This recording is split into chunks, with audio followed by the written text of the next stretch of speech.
नहीं है। यदि ये संसार सत्य होता तो संसार बदलता नहीं, पर संसार हम और आप भी तो बदलते हैं ना। हमारा जन्म हुआ, हम छोटे से थे, आज ये अवस्था है, स्वरूप है, कल और बुढ़े हो जाएंगे। हम परिवर्तनशील हैं, संसार भी परिवर्तनशील है, संसार परिवर्तनशील है, आप और हम परिवर्तनशील हैं।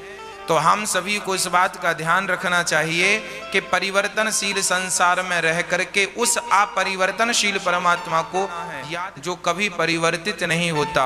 इसलिए सदा परमात्मा का चिंतन, संसार में रहकर ईश्वर का अहर्निश चिंतन करते रहें। अब कोई कहे कि क्यों चिंतन करें उन्हीं परमात्मा का, तो उत्तर मिला कि वह सत्य है। इसलिए किसकी पूजा करें, किसकी उपासना करें, क्या करें?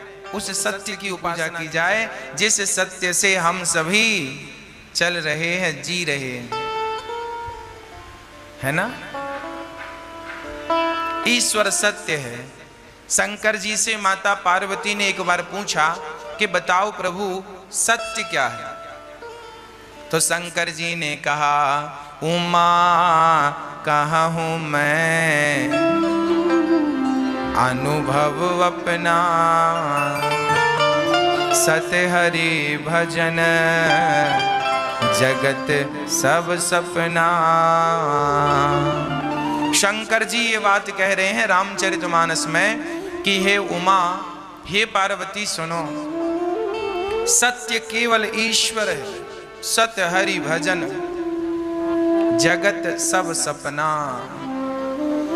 सब सपना है, केवल कृष्ण सत्य है, राम सत्य है। इसलिए हे पार्वती तुम भी राम राम जपा करो। शंकर जी कह रहे हैं माता पार्वती से, पार्वती तुम भी राम राम जपा करो मेरी तरह, क्योंकि वह राम नाम ही सत्य है। इसलिए आखिरी समय लोग कहते हैं कि राम नाम सत्य है, अर्थात ईश्वर ही सत्य है, राम ही सत्य। सत्य ना होता तो लोग ये क्यों कहते कि राम नाम सत्य है?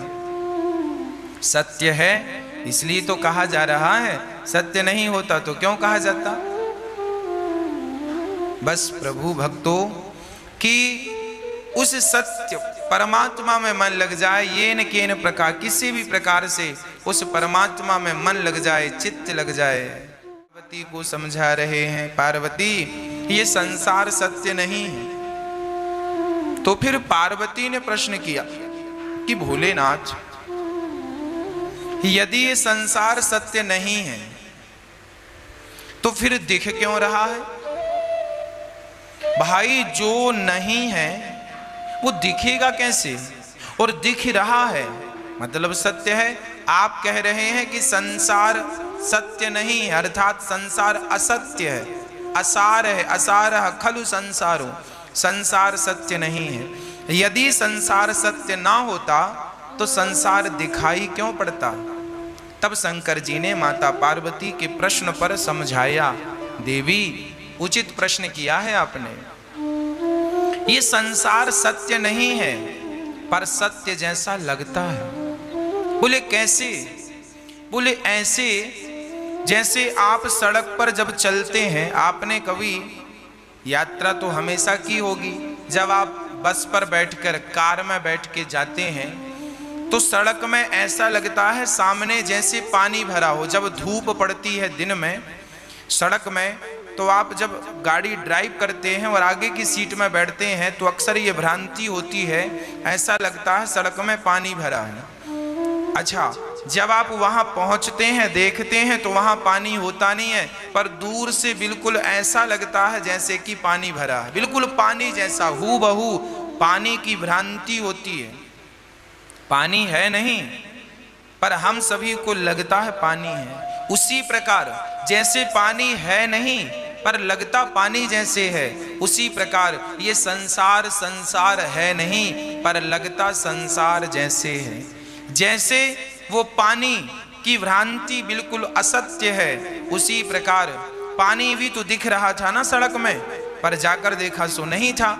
उसी प्रकार ये संसार भी सत्य जैसा दिख रहा है, पर जरा गंभीरता से विचार करके देखोगे तो ये संसार सत्य नहीं है। आज ही मैं अखबार पढ़ रहा था, मैं आज एक अखबार की कटिंग पढ़ रहा था। जानते हो क्या लिखा? एक शहर में एक बुजुर्ग को 80 वर्ष की आयु में, अखबार में जो लिखा था मैं वो सुना रहा हूं, 80 वर्ष की आयु में एक बुजुर्ग को कोरोना हो गया। अभी की घटना। वो 80 वर्ष की आयु के बुजुर्ग ने कोरोना से जंग जीत ली, और जब डॉक्टरों ने पर्चा बनाया कि आपका इतना पैसा हुआ, वो दादाजी बाहर आए 80 वर्ष की आयु के, बैठे। डॉक्टरों ने कहा कि 13,000 रुपए रोज का आपने ऑक्सीजन लिया है। 13,000 रुपए का रोज का 24 घंटे का ऑक्सीजन आपका, इस हिसाब से आपका लगभग 40-50 हजार बिल बना। ये सुनकर वो बुजुर्ग दादाजी बहुत जोर जोर से रोने लगे। तो डॉक्टरों ने कहा मत रोइए मत रोइए, यदि आपके पास पैसा नहीं है तो हम आपका सारा बिल माफ कर देंगे, आप रोइए मत। आपके पास नहीं है मत दीजिए। डॉक्टरों ने बहुत इंसानियत का परिचय दिया और दादा से कहा मत रोइए।